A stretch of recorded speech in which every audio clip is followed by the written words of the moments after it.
Bienvenue dans sa vie. Alléluia. Nous voulons ce matin parler de la nouvelle vie, la vie nouvelle. Alléluia. Merci Seigneur. Pendant que tu es encore debout, demande au Seigneur que sa parole qui est esprit et vie fasse vie en toi ce matin. Que sa parole fasse vie en toi ce matin. Pour que tu ne sortes pas d'ici comme tu es entré. Mais que tu sortes une nouvelle personne, changée, transformée, régénérée, avec la vie nouvelle en toi. Alléluia.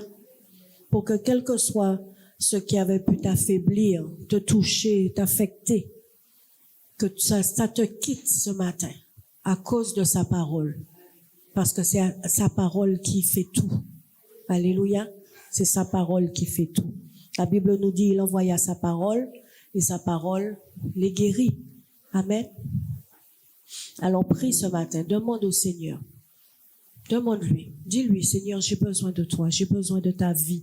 Ce matin, tu veux nous parler de vie, Seigneur, mais avant même que j'entende ta parole, moi, je viens me disposer encore, Seigneur, à recevoir cette vie. Je viens me disposer, Seigneur, et je prie, Saint-Esprit, que tu puisses m'aider à rester concentré, à rester focalisé, à ne regarder qu'à toi, à ce que mes yeux soient fixés sur toi, à ce que j'oublie toutes les préoccupations, tous les petits tracas que j'ai pu amener ce matin avec moi, que je les oublie, qu'ils disparaissent même, parce que dans ta présence, Seigneur, il y a la vie. Dans ta présence, il y a la vie. Et c'est cette vie que je veux aujourd'hui. Demande-lui encore. Dis-lui, parle-lui. Parle-lui. Chacun de nous, nous en avons besoin. Moi, j'en ai besoin. Merci Seigneur. Merci Saint-Esprit. Prends le contrôle ce matin au milieu de nous. Prends le plein contrôle, totalement, entièrement. Que tu fasses comme tu veux, Saint-Esprit. Nous te suivons. Nous nous mettons à ta suite, à ta course. Et nous avançons avec toi ce matin. Et nous voulons avancer en eau profonde. À toi soit la gloire, l'honneur, la louange et la majesté. Dans le nom puissant de Jésus-Christ. Amen. Amen. Amen. Shalom à nouveau. Est-ce que tu peux te tourner vers ton voisin, ta voisine? Et lui dire, je te salue dans le nom précieux de notre Seigneur Jésus-Christ. Salutations. Et la Bible nous dit, saluez-vous d'un saint baiser. Donc, déplace-toi, va vers ton voisin, va vers ta voisine et donne-lui un saint baiser. Amen.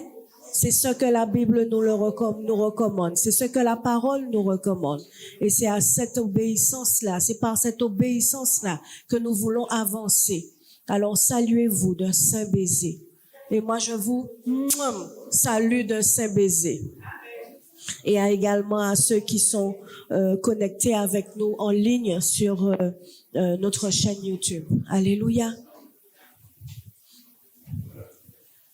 Qu'au travers de ce baiser que vous avez, ce saint baiser que vous avez partagé, que la vie de Dieu coule encore dans la personne que tu as saluée. Alléluia. Merci Seigneur. Nous te bénissons, nous te rendons grâce. Alléluia. Nous reprenons nos places rapidement. Nous ne pouvons pas saluer tout le monde. Donc nous reprenons nos places rapidement pour que nous puissions avancer. Amen. La vie nouvelle. La vie nouvelle. Alléluia. Quand on parle de vie, on a tous une idée de ce que ça veut dire. Selon les différentes définitions du dictionnaire, la vie, c'est un ensemble d'événements, de situations que nous traversons, que nous partageons, que nous construisons. Donc, en fait, la vie, c'est tout ce qui va nous animer, qui va nous porter, qui va gouverner nos choix, nos réactions, qui va, comme je vous vois regarder là, je me demande ce qui se passe, il n'y a pas de problème. C'est tout ce qui va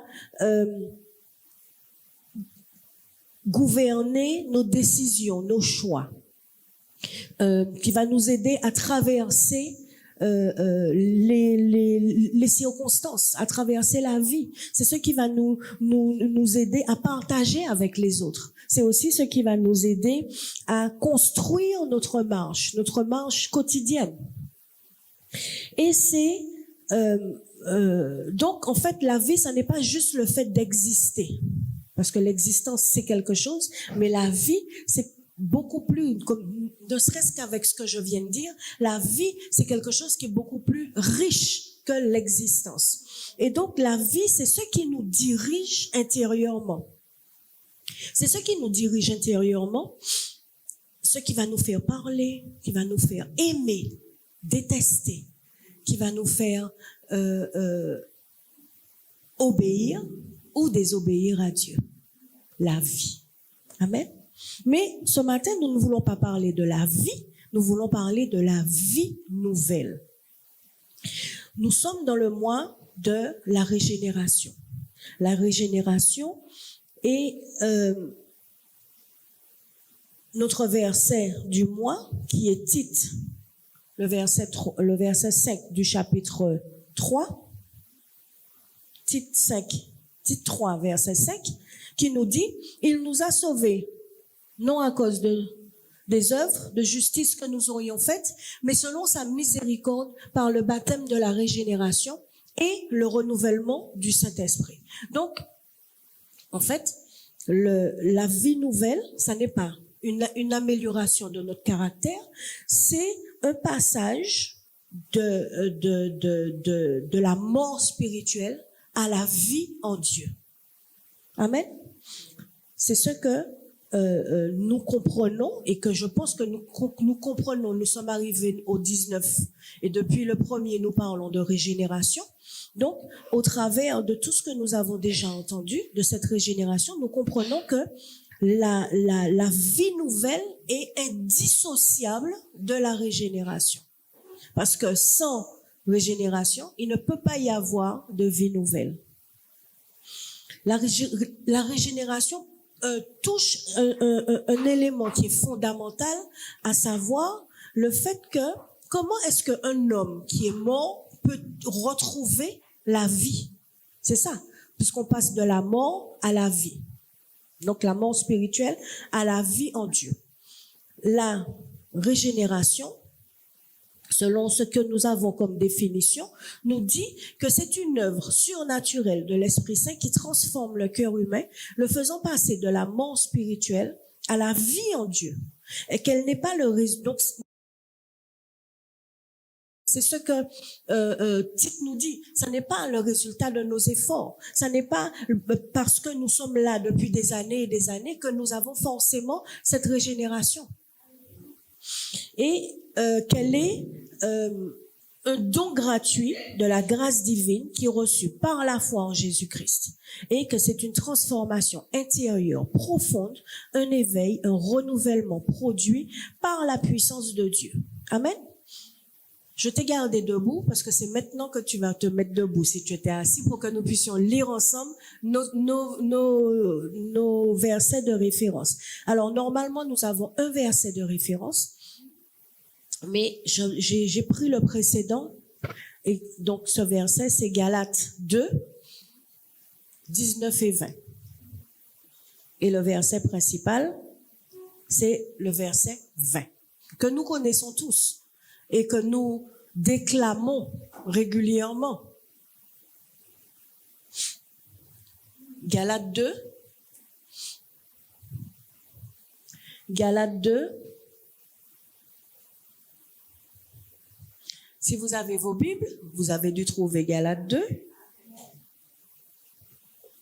Le verset 19, l'apôtre Paul dit, il est en train de parler à l'église de Galates, de Galatie, et il leur dit, car c'est par la loi que je suis mort à la loi, afin de vivre pour Dieu. Verset 20, j'ai été crucifié avec Christ, et si je vis, ce n'est plus moi qui vis, c'est Christ qui vit en moi. Si je vis maintenant dans la chair, je vis dans la foi au Fils de Dieu, qui m'a aimé et qui s'est livré lui-même pour moi. Amen. Je t'invite à t'asseoir dans sa présence. Amen. Merci Seigneur. Je rends grâce à Dieu. Après cet épilogue, je rends grâce à Dieu pour son serviteur, l'apôtre Jean, le père de la maison et visionnaire de l'amour du Père pour les nations, pour la confiance qui m'est renouvelée encore ce matin. Amen. Et je rends grâce surtout à Dieu de me permettre encore, moi qui ne suis qu'un vase inutile, de pouvoir partager ce qu'il a mis à mon cœur ce matin avec nous. Amen. Comme nous l'avons vu au cours de ce mois, avec la Pâque, avec l'important, avec l'œuvre qui s'est passée, qui a été accomplie à la croix, nous avons vu ensemble que nous naissons tous avec une vie qui est déjà programmée, n'est-ce pas? Elle est programmée par le péché. Donc, non seulement elle est programmée par la nature adamique, mais elle est programmée par la terre où nous vivons. Et quel que soit l'endroit où une personne habite, que ce soit nous qui sommes en Martinique ou que ce soit au Congo ou d'où est issu le visionnaire, nous héritons d'une manière de vivre du territoire. Nous héritons de la culture. Qui ne parle pas créole ici? Je ne vais pas dire qui parle créole. Qui ne parle pas créole ici? 1, 2, 3. Vous comprenez? C'est vous qui avez fait le choix de ne pas le parler, ou alors vous ne comprenez pas non plus. Vous le comprenez? Non? Tu comprends? Tu rigoles. Ceux qui sont derrière aussi, qui ont levé le doigt, vous rigolez aussi, n'est-ce pas? Pourquoi? Parce que ça fait partie de notre culture. Après, on peut faire le choix de ne pas parler la langue du pays et ne parler que la langue qui nous a été imposée par notre naissance, n'est-ce pas? Mais nous sommes déjà, lorsque nous naissons en Martinique, nous naissons avec une culture qui est déjà bilingue, c'est à savoir créole et français, n'est-ce pas? Donc, nous avons hérité tout cela. Nous avons hérité de notre culture, mais nous héritons aussi de des habitudes familiales. Des habitudes familiales, donc il y a les habitudes territoriales, il y a les habitudes familiales, et puis il y a tout ce que nous héritons de la nature adamique. Donc, nous avons une identité qui nous est propre en tant que Martiniquais. Nous avons une identité, nous avons un mode de fonctionnement, nous avons une manière de gérer les conflits, de gérer l'argent, de gérer tout un tas de choses. Ce sont des choses qui nous sont intrinsèques, n'est-ce pas? Cette vie qui est héritée, elle a du bon, mais elle a aussi des limites. Pourquoi? Parce que tout cela, ça va venir... en fait, la nature adamique porte en elle la désobéissance originelle. Et à cause de cette désobéissance-là, nous sommes morts spirituellement lorsque nous entrons dans le monde. Pourtant, nous n'avons rien fait. Mais nous avons déjà ça qui nous pèse sur les épaules, n'est-ce pas? Et c'est ce qui... c'est toute cette culture, toute cette influence territoriale, culturelle, etc., qui a pesé sur le peuple d'Israël. Lorsqu'ils sont sortis d'Égypte, après les 430 ans, que quand ils sont arrivés dans le désert, qu'est-ce qu'ils ont fait? Ils ont voulu des concombres et des oignons. Ils ont voulu de la viande, ils ont voulu retourner à ce qu'ils connaissaient. Parce que oui, ils avaient leur culture, mais malgré tout cela, ils avaient quand même toute cette influence qui était là. Et donc, lorsque Dieu les a fait sortir, comme ils se sentaient totalement perdus, donc il a donné à Moïse la loi. Mais la loi, elle était là pour les aider à vivre autrement. En fait, elle était là pour les aider à vivre et pour pouvoir se conformer à la nouvelle vie qu'ils devaient manifester. Et c'est ce que l'apôtre Paul dit aux Galates dans le verset 19. Est-ce qu'on peut le remettre, Galates 2, 19, où il dit, c'est par la loi que je suis mort à la loi. Donc c'est toute cette influence-là. Le problème de la loi, c'est que la loi ne nous aidait pas, ne donnait pas la capacité de pouvoir effectivement se conformer à la nature de Dieu. La loi, en fait, ne faisait que montrer le péché. Montrer que impossible. Tu vas faire tout ce que tu veux, te conformer aux 3500 et je sais plus combien de lois, mais malgré tout, ça va pas le faire. Tu es quand même séparé de Dieu. Sauf que nous, fais avec moi. Ouf! Nous avons plus que la loi. Nous avons, au travers de l'œuvre de la croix, nous avons reçu mieux, extrêmement mieux que la loi. Jésus dit à Nicodème, dans Jean, nous connaissons ce passage, Jésus dit à Nicodème, en vérité, je te le dis, si un homme ne naît de nouveau, il ne peut voir le royaume de Dieu. Déjà, voir le royaume de Dieu. On n'est même pas encore à entrer dans le royaume de Dieu. Déjà le voir. Si un homme ne naît de nouveau, il ne peut voir le royaume de Dieu. Pourtant, Nicodème, c'était un religieux, c'était un lettré, c'était un rabbin. Donc, il connaissait la loi, il connaissait, mais il s'est retrouvé à entendre quelque chose qu'il ne comprenait pas, qu'il n'avait jamais entendu précédemment. Parce que Jésus était en train de lui dire, en fait, tout ce que tu connais, toutes les lois, tout ça, ça ne suffit pas. Il faut qu'il y ait une véritable réforme dans ce que tu es, dans ta nature, pour que tu puisses connaître la nouvelle vie, la vie nouvelle. C'est ce qu'il était en train de lui dire. Et ensuite, au verset 6, il dit, ce qui est né de la chair est chair, et ce qui est né de l'esprit est esprit.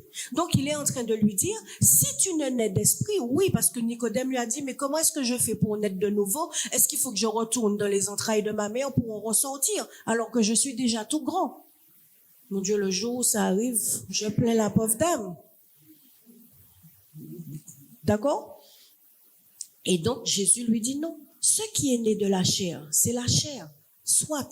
Ce qu'il faut, c'est que tu puisses naître de l'esprit.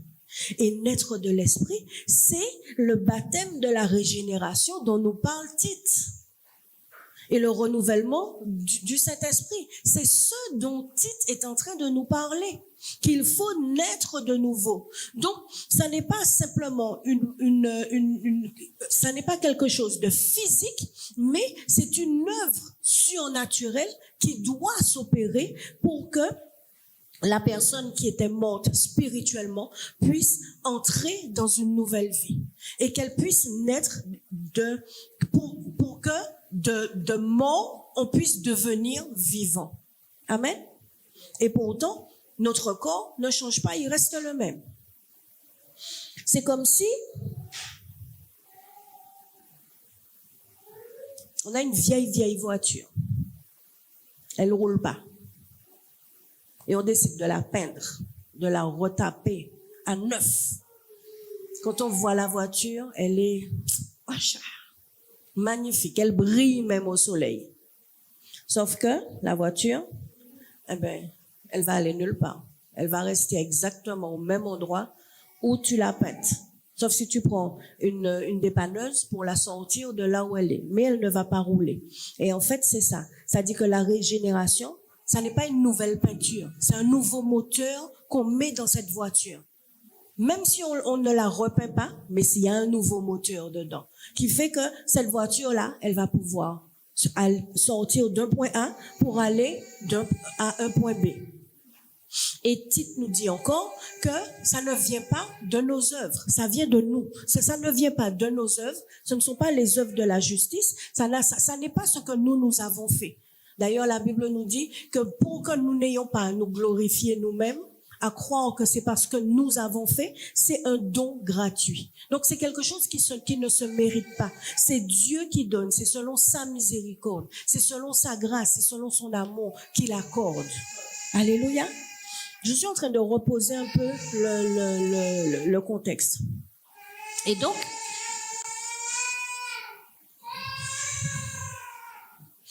donc, Paul nous dit, j'ai été crucifié avec Christ.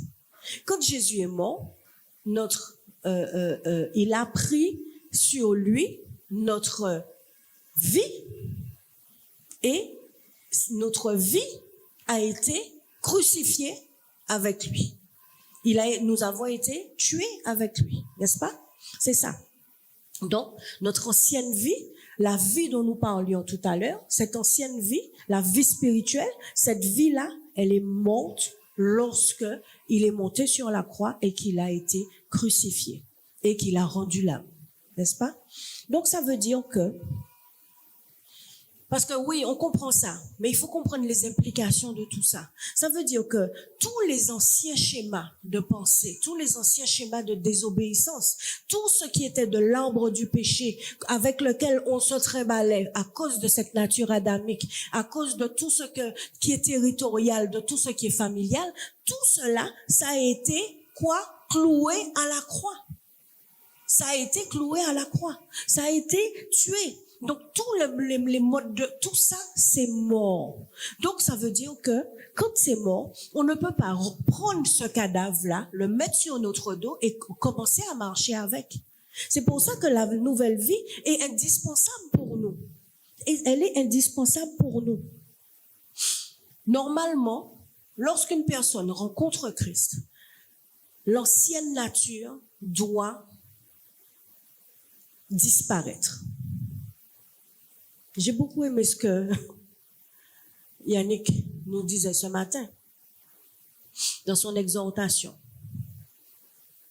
Normalement, lorsque nous avons accepté Christ dans notre vie et que nous le laissons agir en nous, nous le laissons travailler en nous, ça n'est pas quelque chose qui sera automatique ou du jour au lendemain. Oui, l'ancienne nature, elle est tuée, mais nous devons apprendre à vivre avec la nouvelle nature qui nous est donnée. Et donc, ça n'est pas quelque chose qui est automatique. On a eu un client qui nous a cassé la tête, et puis quand on arrive à la maison, wesh, la première personne qui est là, maman, si c'est ta femme, ce soir, elle va entendre parler. Tu cries, elle sait pas pourquoi tu cries. Tu comprends? Pourquoi? Parce que il y a cette nature-là. Mais si tu restes dedans et que demain, il y a un autre client qui te casse la tête et que tu recommences encore, et puis qu'après-demain, ça veut dire que la régénération, la nouvelle vie et la nouvelle vie n'ont eu aucun impact sur toi. Ça veut dire que lorsque tu es venu, lorsque tu as accepté Christ dans ta vie, c'était une acceptation de mots et pas véritable. Parce que lorsque c'est arrivé, oui, c'est arrivé. Mais si toi, effectivement, tu réalises et que tout de suite, tu te repens et que tu reprends ta marche, la marche de la nouvelle nature, alors il y a quelque chose qui est en train de se faire. Amen. Et donc,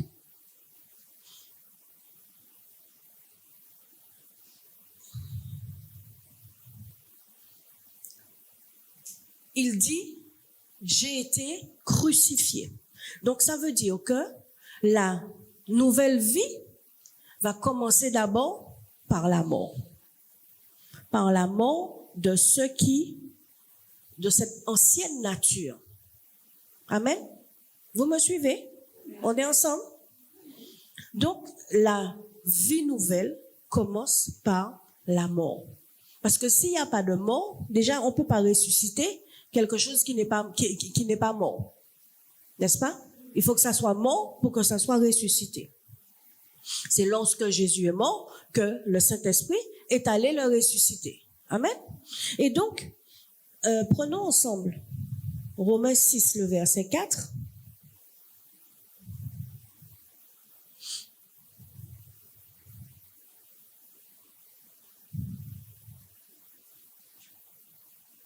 Et c'est pour ça que on peut pas, quelqu'un qui te dit, ah oui, mais c'est ma nature, c'est ma nature. Non, tu as un problème. Ça veut dire que tu, comme nous dit Révérend, tu es resté à la croix. Tu n'as pas traversé. Et tu es en train de porter sur toi un cadavre. Donc tu es là en permanence avec un cadavre sur ton dos, et puis c'est le cadavre qui dicte ta vie. C'est ma nature, c'est ma nature. Non, ça ne doit plus être ta nature. Amen. Romains 6, le verset 4 nous dit, nous avons donc été ensevelis avec lui par le baptême en sa mort, afin que, comme Christ est ressuscité des morts par la gloire du Père, de nous aussi, nous marchions en nouveauté de vie, n'est-ce pas? Donc, la régénération, s'il y a une mort et une résurrection. Le Saint-Esprit, il vient créer quelque chose en nous qui est totalement nouveau. Et c'est pour cela que la Bible nous dit, dans 2 Corinthiens 5, 17, si quelqu'un est en Christ, il est une nouvelle créature. C'est une création. C'est comme au commencement. Tout était tohu bohu, c'était le chaos. Et Dieu a créé quelque chose qui n'avait jamais existé. De la même manière, nous aussi, lorsque nous entrons dans cette connexion avec Christ, c'est une nouvelle création que nous devenons. Il nous dit une nouvelle créature. Mais c'est pas juste une créature, c'est une création tout entière. Parce que chacun de nous est une création, et une création particulière, unique en son genre. Alléluia.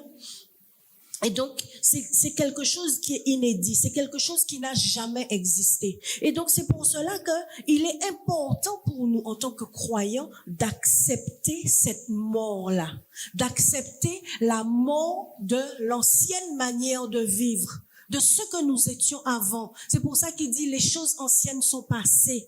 Donc, tu peux pas revenir à ces anciennes choses, à ces anciens comportements. Parce que, normalement, il doit y avoir une transformation intérieure, et cette transformation intérieure doit être profonde en toi. C'est pas quelque chose de surface. C'est pas quelque chose qui est à moitié. Non, c'est une création qui est totale. C'est comme le passage de la chenille au papillon. La chenille, elle entre dans le cocon. Enfin, entre dans le cocon. Elle se met là et puis elle commence à devenir un cocon. Mais pendant qu'elle devient un cocon, la chenille meurt. La chenille, elle ne va plus jamais exister après ça. Ce qui va en sortir, c'est quelque chose de totalement inédit. Quelque chose de totalement nouveau. C'est ça la nouvelle créature. C'est ça la nouvelle création. C'est ce sont les mêmes gènes, mais c'est deux créatures totalement différentes. Si tu dis à la chenille, envole-toi, allez, fais vite, essaye, mais oui, mais tu vas arriver. Elle va te dire, mais attends, mais tu as un problème, je ne vais nulle part là. Ce machin, mais elle pourra pas faire ça parce qu'elle n'a pas d'aile. Elle ne pourra pas s'envoler, n'est-ce pas?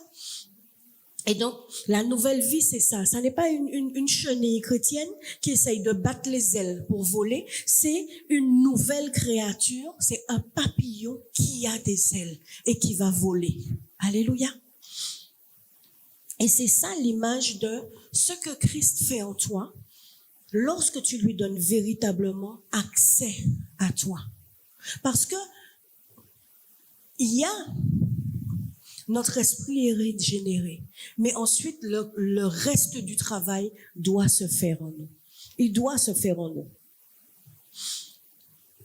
Et il se fait en nous parce que nous le laissons agir en nous.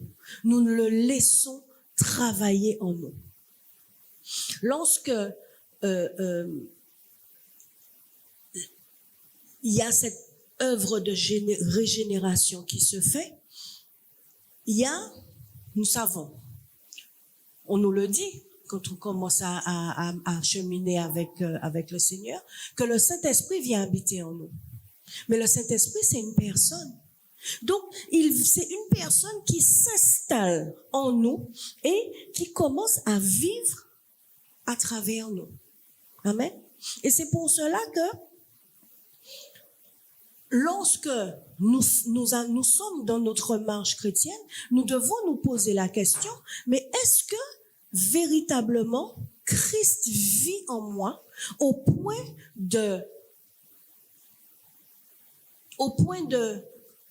que je le laisse changer mon langage, que je le laisse changer mes actions, mes réactions. Est-ce qu'il vit véritablement en moi? Parce que s'il vit véritablement en moi, alors je vais pouvoir pardonner, je vais pouvoir aimer, je vais pouvoir agir comme les Écritures me disent d'agir. Je vais pouvoir le servir sans que ça soit un poids qui est sur moi. Mais c'est avec tout ce que je vais faire, je vais le faire avec amour parce que c'est comme pour lui que je le fais. Alléluia. Est-ce que Christ vit assez véritablement en moi pour que je lui laisse tout l'accès pour changer, pour transformer ma manière d'être. Alléluia.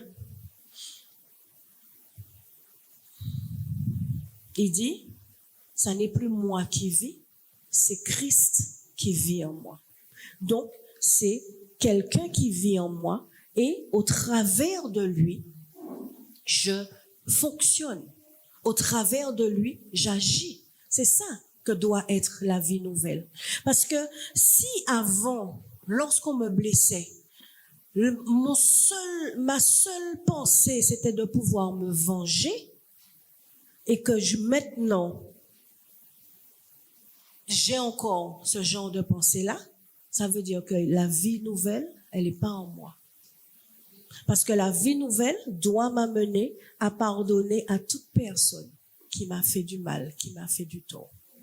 Pourquoi? Parce que c'est ce que me disent les Écritures. La Bible me dit, pardonnez, sinon votre Père qui est dans les cieux ne pourra pas vous pardonner. Est-ce que nous, on veut ne pas être pardonnés? Non, ne serait-ce que pour ça. Donc, on pardonne. Annie nous a bien parlé du pardon. Et alors, je vous invite à retourner sur YouTube, écouter son enseignement sur le pardon. Alléluia. Si avant, chaque fois que quelqu'un faisait quelque chose de bien, ou bien un collègue a une promotion, ou bien même un frère ou une sœur à l'église fait quelque chose de bien, avance, et que toi, ce que tu ressens, c'est de la jalousie, c'est que la vie nouvelle, elle n'est pas en toi. Parce que normalement, lorsque tu vois quelque chose comme ça, eh ben tu bénis. Tu bénis Dieu pour la personne. Tu bénis Dieu pour son avancement, pour son évolution. Alléluia. C'est ça que nous devons faire lorsque Christ vit en nous. Lorsque nous avons cette vie en nous. Alléluia. Plus la vie du monde.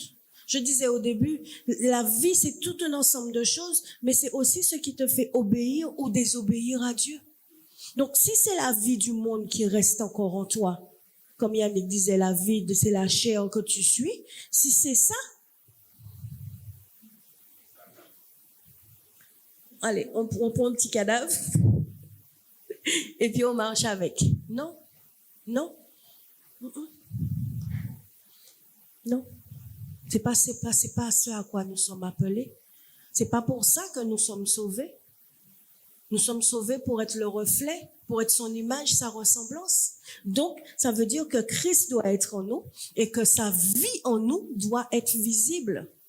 Elle doit être visible. Alléluia.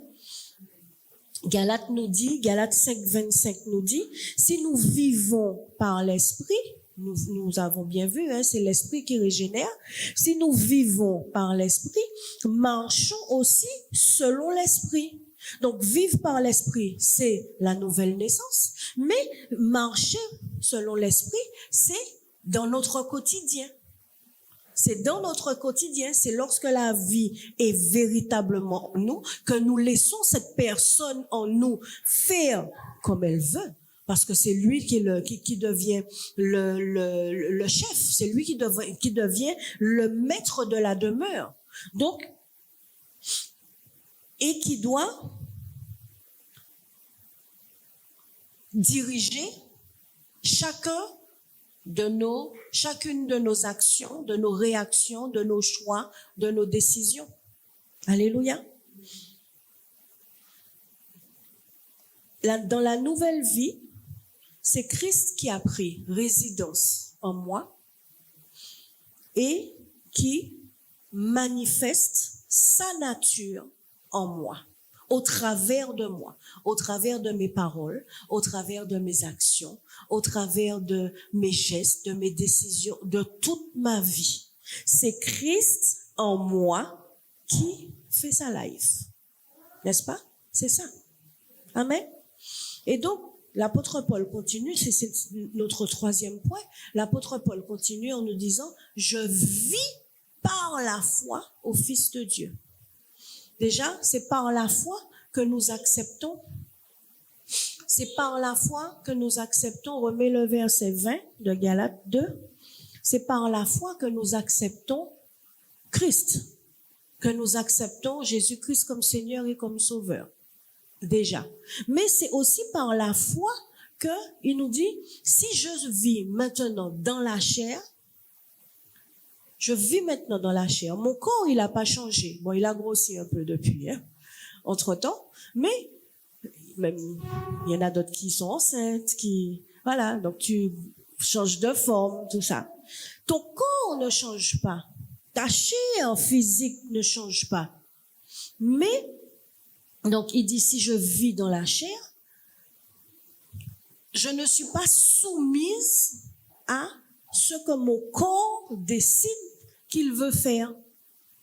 En fait, c'est ça. Quand la vie nouvelle est en moi, je ne suis pas soumise à ce que ma chair veut faire, ce que mon corps veut décider de faire. Si mon corps décide que je vais à droite ou à gauche, comme je disais la dernière fois, et puis ton pied te fait là où tu es, ton pied est là parce que c'est pas l'endroit où tu devais te trouver, et puis après tu es comme ça, et puis tout ton corps suit, n'est-ce pas?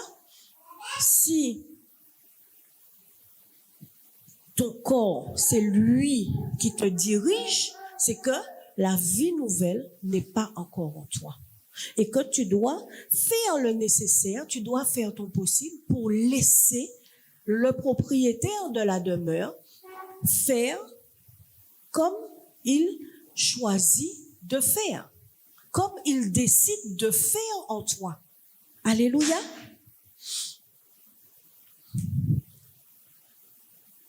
Donc, je ne peux pas être soumis, ni à la logique adamique, ni à la logique de la Martinique, ni à la logique de ma famille, et encore moins à celle de mon corps physique. Je dois être soumise à la logique de Christ qui vit en moi. Alléluia. Et ça, c'est par la foi que c'est possible. C'est par la foi que c'est possible. La foi, la Bible nous dit que la foi, c'est quoi? La foi vient de ce qu'on entend vient de la parole de Christ. Donc, c'est la conviction qui va se construire au fur et à mesure qu'on entend la parole de Christ, qu'on entend, et cette conviction-là va se manifester par nos actes.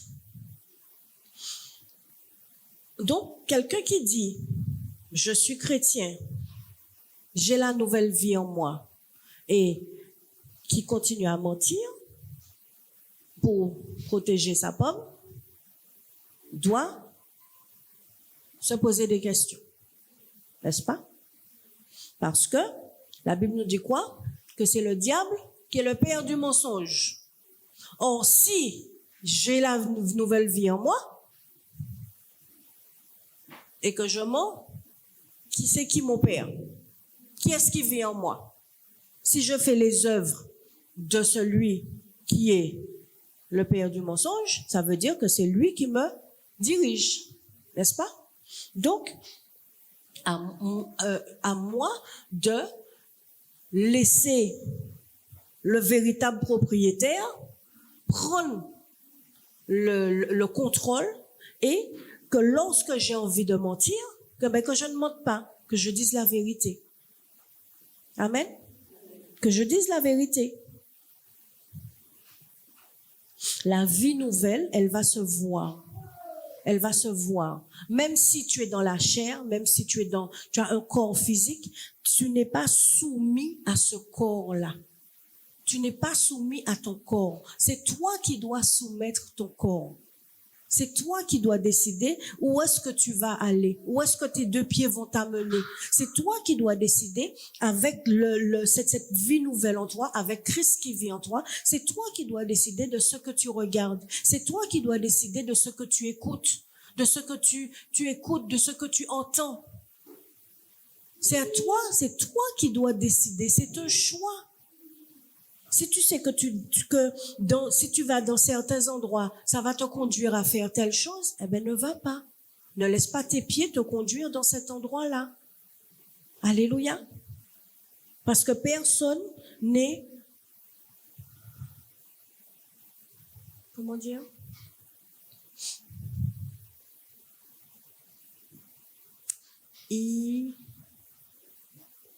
J'ai oublié le mot. On est tous soumis à la tentation. D'accord? On est tous soumis à cette tentation et chacun de nous peut chuter. Donc, autant éviter tout ce qui peut nous faire chuter. Que ce soit dans nos actions, que ce soit dans ce que nous regardons, dans nous lisons, dans ce que nous entendons, dans ce que nous faisons. C'est ça. Infaillible. Merci. Il y en a une qui suit. Amen. Donc, en fait, on va prendre un exemple informatique. Des fois, tu as un ordinateur et puis, il est lent. Il est lent et tu décides que il fait un peu n'importe quoi. Ou bien même, il a été piraté, il y a eu un virus. Et à ce moment-là, ouais, c'est mieux le virus. Il y a eu un virus. Et en fait, la seule solution, c'est de reformater l'ordinateur. Et reformater, c'est changer tout le système d'exploitation. Le virus, c'est la nature adamique. C'est ça, c'est la désobéissance. Le système d'exploitation, c'est le Saint-Esprit.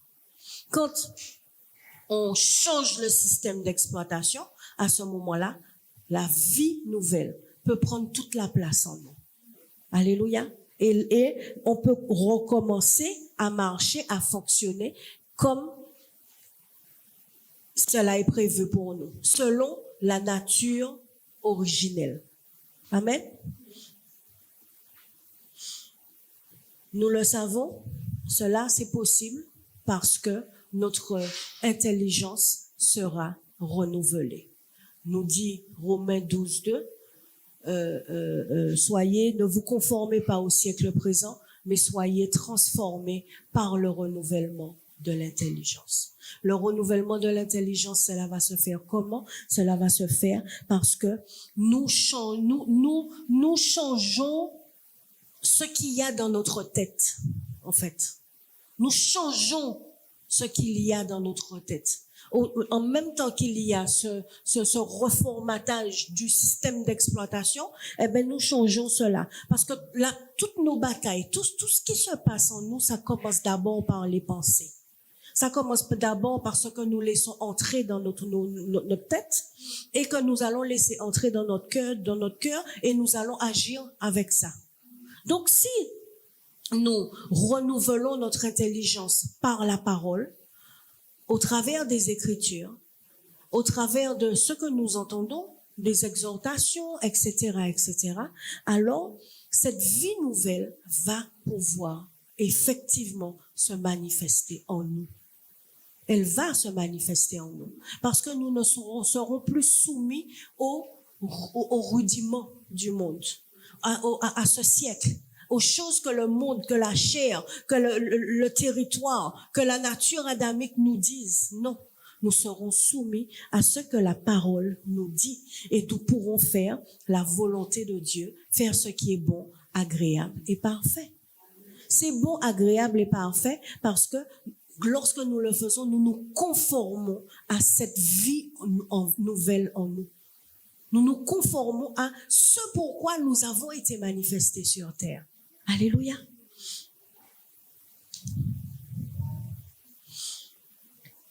Jean 6, 63 nous dit, c'est l'esprit qui vivifie. La chair ne sert de rien. Les paroles que je vous ai dites sont esprit et vie. Donc c'est la parole qui nourrit cette vie en nous, cette vie nouvelle en nous. C'est la parole qui nous forme, c'est la parole qui nous corrige, c'est la parole qui nous éclaire, qui nous affermit, qui nous relève. C'est la parole. C'est la parole. Il n'y a rien d'autre que ça. De toute façon, c'est par la parole que le monde a été créé. C'est la parole. Alléluia. Et qui dit parole, dit Christ, vie nouvelle, mais dit aussi écriture. Parce que la Bible nous dit, il se tient sur sa parole pour pouvoir l'accomplir. Alléluia. Donc, c'est lorsque, d'ailleurs, les versets 19 et 20 nous parlent ça n'est plus moi qui vis, c'est Christ qui vit en moi, même si je suis dans la chair, mais c'est par l'esprit, c'est par Christ en moi que j'agis, et c'est ainsi que je peux porter du fruit. Nous connaissons Galates 2, 22, 23, le fruit de l'esprit. Donc c'est lorsque Christ est en moi que je peux porter du fruit. Mais porter du fruit, c'est quoi? C'est j'ai en face de moi quelqu'un qui m'a blessé, quelqu'un qui m'a fait du mal. Je suis fâché, pas content, énervé. Je ne vais même pas escalader dans les termes. La Bible me dit quoi? Tout concourt au bien de ceux qui aiment Dieu et qui sont appelés selon son dessein. Est-ce que tu penses que Dieu ne savait pas que cette personne allait te fâcher, t'énerver, te casser la tête et tout ça? Non, il savait. Mais il a permis ça pourquoi? Pour que tu apprennes quoi? Pour que tu apprennes quoi? Pas seulement la maîtrise de soi, la douceur, le pardon, toutes ces choses-là. Dieu ne laisse rien au hasard. Il ne laisse rien sans que ça serve à ses desseins. Donc il savait. Et il s'est dit, voilà une bonne occasion. Leçon du jour. On a entendu sur le pardon vendredi. Alors, on lui laisse samedi, dimanche, il y a le culte, tout ça. Mardi, le voisin va venir te casser la tête. Il va mettre la musique à fond comme ça pendant que tu es en train de faire ta méditation. Alléluia. Moi, j'ai un voisin comme ça. Et il me met de la musique que je n'écoute pas normalement. Je ne sais même pas ce que c'est parce que je n'entends que les vibrations. Et ça m'apprend la patience. Ça m'apprend la maîtrise de moi. Alléluia. Dieu utilise tout ça. Et il utilise tout pour que la vie nouvelle en nous fasse porter du fruit. Donc la prochaine fois que tu te retrouves devant une situation, demande-toi, quel fruit va grandir en moi aujourd'hui? Amen. Quel fruit va grandir en moi? Qu'est-ce que Dieu veut utiliser? Qu'est-ce que Dieu veut faire au travers de cette situation? Qu'est-ce qu'il veut me montrer? Est-ce qu'il veut me montrer que je n'ai pas encore développé la douceur en moi, que je n'ai pas encore développé la patience, la paix, que au moindre truc, je pars en vrille? Est-ce que, Seigneur, tu veux que j'apprenne la paix?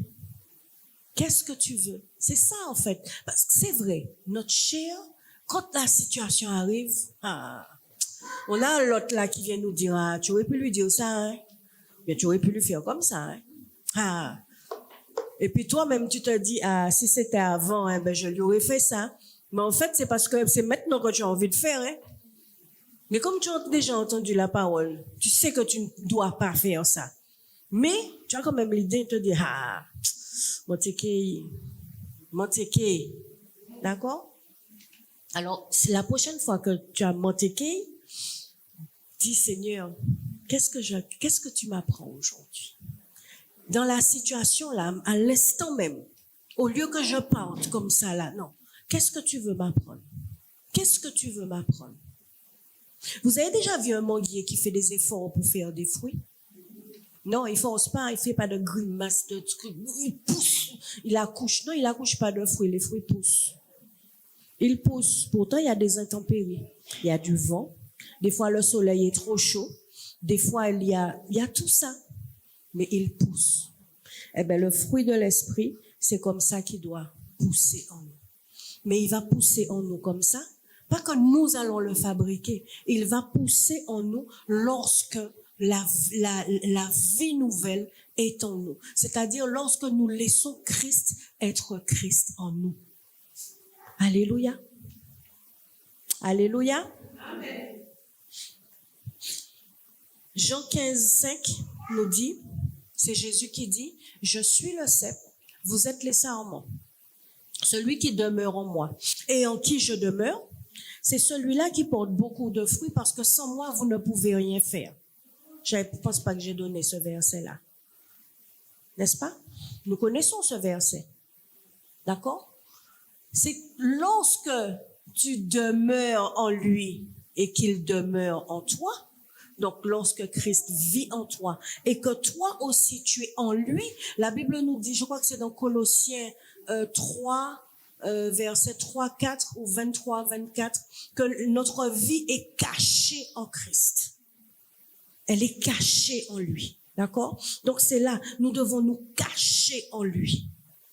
Et donc, nous sommes en lui, il est en nous, et c'est lorsque il y a cette fusion, cette union, ça n'est pas pour rien que nous parlons d'union avec le Saint-Esprit, c'est lorsqu'il y a cette union, cet entrelacement, que nous allons pouvoir porter du fruit. Et le premier fruit que nous portons, c'est ce qui nous est dit, ce dont il nous est parlé dans Galates 2, versets 22 et 23. C'est ça d'abord. Après, nous allons porter d'autres fruits qui seront les âmes que nous amenons au Seigneur. Etc. Les personnes que nous encourageons, etc. Les personnes pour lesquelles nous prions, parce que tout ça, ce sont des fruits. Mais les premiers fruits, c'est le fruit qui pousse en nous parce que la vie nouvelle est en nous. Alléluia. Parce que nous la laissons vivre en nous. Yannick a utilisé ce matin Jacques 1, 19, mais lorsqu'on arrive au 22, qui nous parle aussi de ne pas nous borner à écouter la parole, mais à la mettre en pratique. Alléluia. À mettre en pratique la parole. Parce que sans la mise en pratique, eh bien, la parole, elle est là. Et puis elle attend que, coucou, utilise-moi. C'est ça. Elle est là, tu as entendu, mais tu ne fais rien avec. Non, il faut mettre en pratique. Mettre en pratique. Alléluia. Et j'encourage celles qui n'étaient pas à l'atelier d'hier, où nous travaillons sur la mise en pratique de la parole, à être là au prochain. Alléluia. Parce que nous apprenons à mettre en pratique la parole. Alléluia, pour nos situations, pour toutes sortes de situations que nous pouvons rencontrer.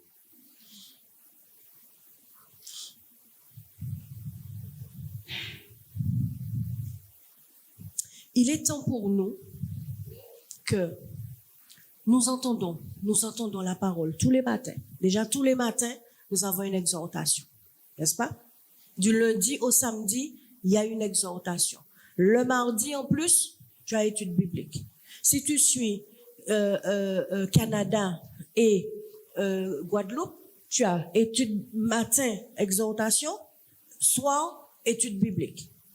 Vendredi, tu as un enseignement. Samedi, tu as l'exhortation. Et puis derrière ça, tu as Christ Écriture qui vient te donner une couche. Dimanche, tu as le culte. Dimanche après-midi, tu es un peu... D'accord? Tu respires un peu. Lundi, tous les 2 fois par mois, il y a l'intercession. D'accord? Donc, la parole, elle est là, elle est là, elle est là, elle est là. On te donne, on te donne, on te donne. Les messages s'accumulent. Tu prends des notes, tu écris, mais ça s'arrête là. Comment est-ce que elle est où la vie nouvelle en toi? Elle est où? Quand on regarde des attitudes, des comportements, des langages, la vie nouvelle, elle est où? Il est temps que nous arrêtions d'accumuler des choses. Parce que ça prend de la poussière. Ça nous change et puis finalement, rien ne se fait. Donc, il est temps que nous arrêtions tout ça et puis que nous mettions véritablement en pratique la parole et que nous laissions Christ produire en nous sa vie et le faire concrètement pour que ça soit visible. Parce que nous sommes appelés à être son reflet. Dieu nous a fait pour que nous soyons à son image et sa ressemblance. Alléluia. Adam nous a mis en problème, mais Christ est venu nous sauver. C'est pas pour que nous restions là, que nous soyons sauvés et puis que nous restions les mêmes personnes. Ça n'est pas possible. Alléluia. Ça n'est pas possible. Et ce que nous recevons, nous ne pouvons pas le garder pour nous. Nous devons le partager. Alléluia.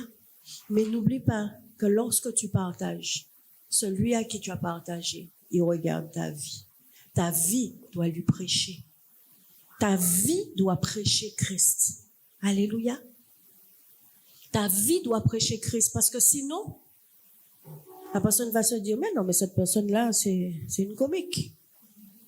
Elle a des grands mots, de tout ça, grande prédication, message et tout, et puis, au moins de trucs, sa tête part à l'envers. Amen? Non? La vie doit prêcher Christ. Alors, posons-nous cette question. Est-ce que Christ est véritablement visible en moi? Visible dans ma vie?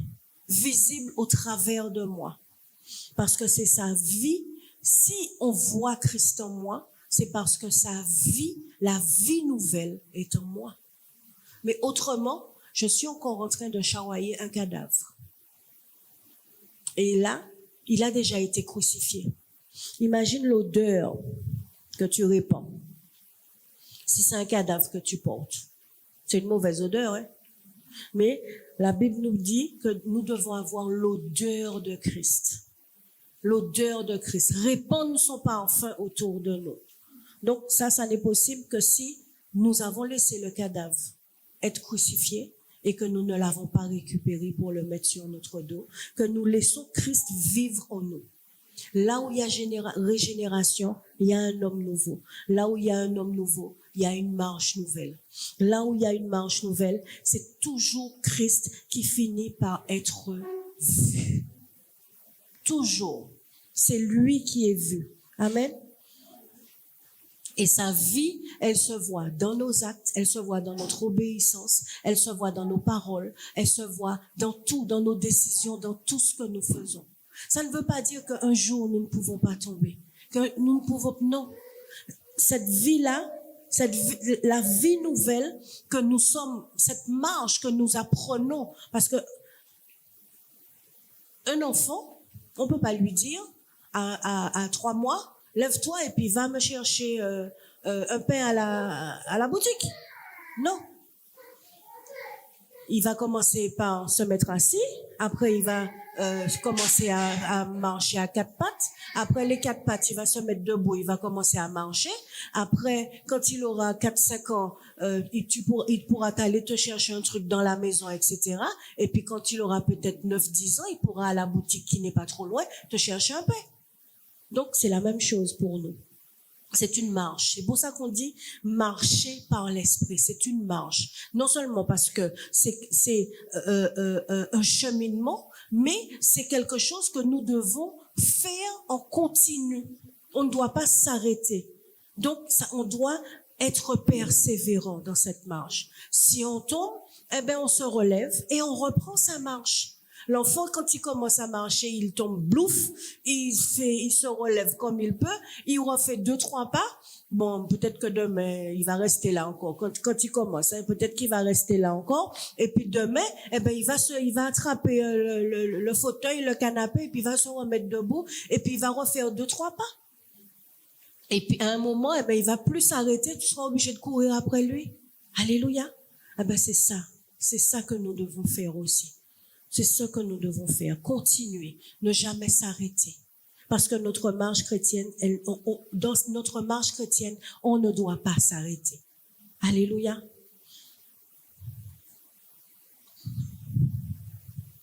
Dieu n'est pas venu améliorer l'ancienne vie, mais nous donner une vie nouvelle. Alléluia. L'ancienne vie n'avait aucun intérêt. C'est la vie nouvelle qui est importante pour nous. Amen. Merci Seigneur.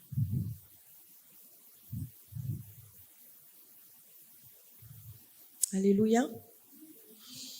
Voilà ce que le Seigneur a mis à mon cœur à partager avec vous. Je ne veux pas m'étendre plus. En revanche, si tu es là ce matin et que tu as l'habitude d'être à l'église, mais qu'au-dedans de toi, tu sens qu'il manque cette vie nouvelle, tu sens qu'il manque cette réalité de Christ qui vit véritablement en toi, que tu n'as pas, tu n'es pas encore arrivé au stade de la chair est crucifiée, que j'ai été crucifié avec Christ et que c'est Christ qui vit en moi. Si c'est ton cas, je vais t'inviter à te mettre debout. Tu sens qu'il te manque un feu, il manque quelque chose. Tu veux plus. Tu as besoin de plus. Tu as besoin au-dedans de toi, tu sois touché, que tu sois transformé, que Christ puisse véritablement vivre en toi. Mets-toi debout ce matin. Même si tu aimes Dieu, mais tu sais qu'il y a quelque chose qui s'est éteint en toi. Tu as besoin qu'il rallume ton feu en toi. Parce que ton obéissance n'est plus la même. Ton zèle n'est plus le même. Tu peux te lever aussi. Et je vais t'inviter à même faire un pas. Ne pas regarder ni à droite ni à gauche. Et à faire un pas, à t'avancer. Et je vais demander à la technique de mettre la couverture. À t'avancer.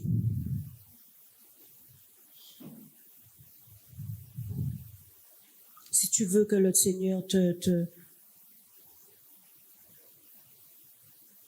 touche en particulier ce matin, pour que sa vie puisse véritablement être en toi. Ne plus être prisonnier, ne plus chawailler un cadavre sur ton dos.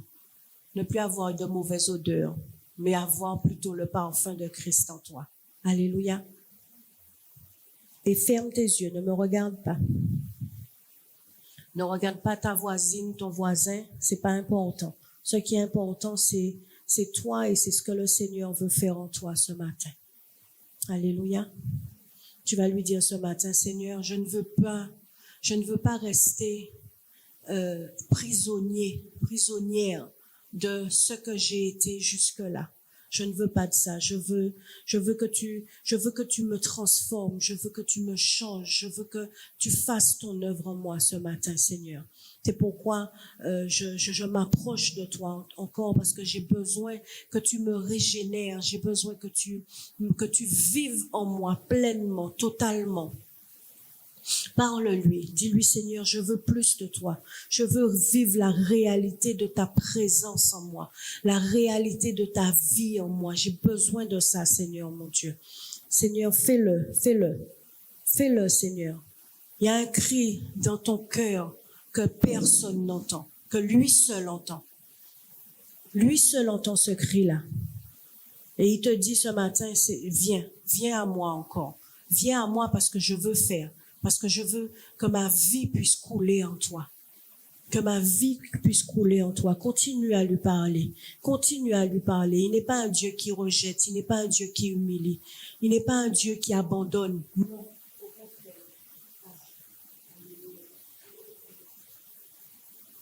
Il n'est pas un Dieu qui abandonne. Il agit. Alléluia.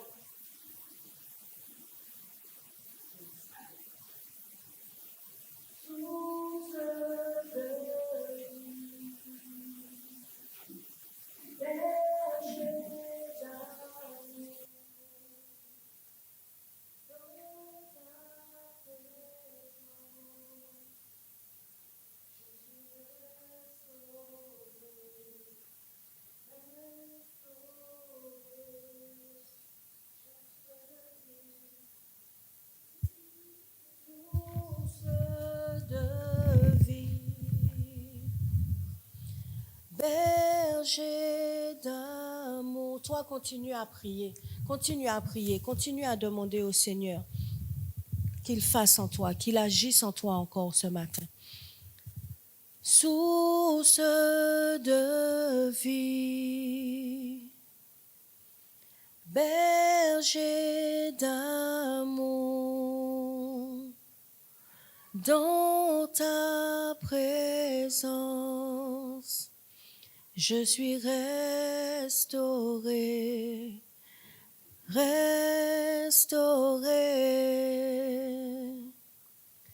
source de vie, berger d'amour, dans ta présence. Je suis transformé,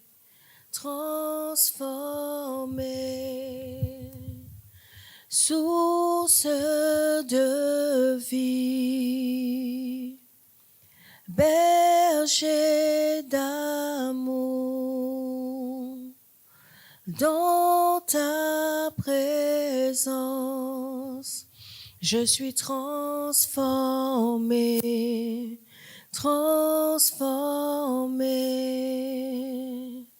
Reçois ma louange, reçois mon adoration. Tu es merveilleux, source de vie. Berger d'amour, source de vie, berger d'amour. Alléluia. Merci Seigneur. Merci Seigneur. Merci Seigneur. Merci Jésus. Tous ceux, Seigneur, tu vois, Seigneur, tous ceux qui se sont avancés, Seigneur, devant toi, qui se sont avancés, Seigneur, devant l'autel ce matin. Tu vois, Seigneur, ceux qui pleurent même dans le secret, qui ne disent rien, qui la nuit, Seigneur, pleurent, qui ont un cœur, Seigneur, qui est blessé. Ceux qui ont des luttes intérieures, Seigneur, tu vois toutes choses. Même ceux, Seigneur, dont on a l'impression que tout va bien, mais que lorsque personne ne voit, Seigneur, toi, tu vois toutes choses, parce que tu es celui qui sonde les cœurs, qui sonde les reins. Alors, Seigneur, les voici devant toi ce matin. Les voici, Seigneur, et tu sais, Seigneur, l'œuvre que tu veux faire en eux ce matin. Tu sais l'œuvre que tu veux faire dans leur cœur ce matin. Ferme tes yeux, bien-aimé. C'est avec toi. Moi, je suis en train de prier, mais toi, tu sais. Alors, reste concentré avec le Seigneur. Merci, Seigneur. Père, je te prie ce matin que tu viennes toucher, Seigneur, tes enfants, que tu viennes toucher ces cœurs ce matin. Que là où il y avait de la dureté, Seigneur, que ça tombe. Que là où il y avait un voile, Seigneur, que ce voile soit ôté ce matin. Tout ce qui pouvait les empêcher, Seigneur, tout ce qui avait comme résistance, que cela soit brisé. Tous les anciens schémas, tous les anciens cycles, que cela soit brisé ce matin, Seigneur. Que là où il y avait de la confusion, de la culpabilité, que cela tombe ce matin dans le nom puissant de Jésus. Que toute honte, que toute condamnation, que tout mensonge du diable perde sa force dans leurs pensées, dans leur cœur, maintenant, dans le nom puissant de Jésus-Christ. Tu as dit, Seigneur, que tu sauves par ta miséricorde, par le baptême de la régénération et le renouvellement du Saint-Esprit. Alors, Seigneur, fais ton œuvre en eux ce matin. Fais ton œuvre en eux ce matin, Seigneur. Là où il y avait de la mort, Seigneur, que ta vie coule en eux. Que ta vie coule en eux et qu'elle coule en abondance, Seigneur. Là où il y avait de la sécheresse, Seigneur, que le torrent d'eau de la vie coule ce matin. Qu'il coule, Seigneur. Fais couler. Laisse couler ton fleuve, Seigneur, ce matin. Qu'il coule, Seigneur, que ta vie coule en eux. Qu'elle coule en abondance, Seigneur, et que la puissance de la croix puisse agir dans les cœurs ce matin, qu'elle agisse, Seigneur, dans le nom puissant de Jésus, que tout vieil homme, Seigneur, qu'ils charroyaient, qu'ils portaient sur leur dos et qu'ils les courbaient, qu'ils tombent ce matin dans le nom puissant de Jésus-Christ. Merci Seigneur de gloire. Merci Seigneur pour ce que tu es en train de faire. Merci Seigneur pour le renouvellement, pour la restauration, pour la vie nouvelle qui coule en eux Seigneur. Pour cette vie Seigneur qui coule en eux. Ta présence Seigneur qui est là, qui sera à partir de maintenant visible, qui sera palpable dans le nom puissant de Jésus. Viens réveiller Saint-Esprit. Viens réveiller ceux qui étaient morts. Viens réveiller là où il y avait de la fatigue. Viens restaurer la communion avec toi. Viens, Seigneur de gloire. Viens rallumer la faim, la soif de toi. La faim et la soif de la parole, de la méditation. Rallume, Seigneur, le désir de pureté, le désir de sainteté. Rallume en eux, Seigneur, ce matin. Rallume, Seigneur, l'obéissance. Rallume, Seigneur, rallume leur vie, Seigneur, afin que ça ne soit plus jamais eux qui vivent, Seigneur, mais que ça soit Christ qui vive en eux, par ta vie, Seigneur, qui coule en abondance dans le nom puissant de Jésus. Merci, Seigneur, merci pour ton œuvre que tu fais en eux. Merci, Seigneur, pour ton œuvre que tu fais dans le nom puissant de Jésus. Merci, Seigneur, pour ta vie qui coule en abondance maintenant, dans le nom puissant de Jésus. Merci Seigneur pour ta vie qui coule Seigneur, qui coule maintenant dans chaque cellule de son corps. Merci Seigneur. Merci Seigneur pour ta vie. Merci pour ta vie. Merci pour ta vie. Merci pour ta vie. Merci pour ta vie, Seigneur, pour la vie nouvelle, Seigneur, qui entre maintenant. Merci, Seigneur, pour cette vie qui coule en abondance dans le nom de Jésus. Merci, Seigneur de gloire. Merci, Seigneur, pour ta vie qui coule maintenant, ta vie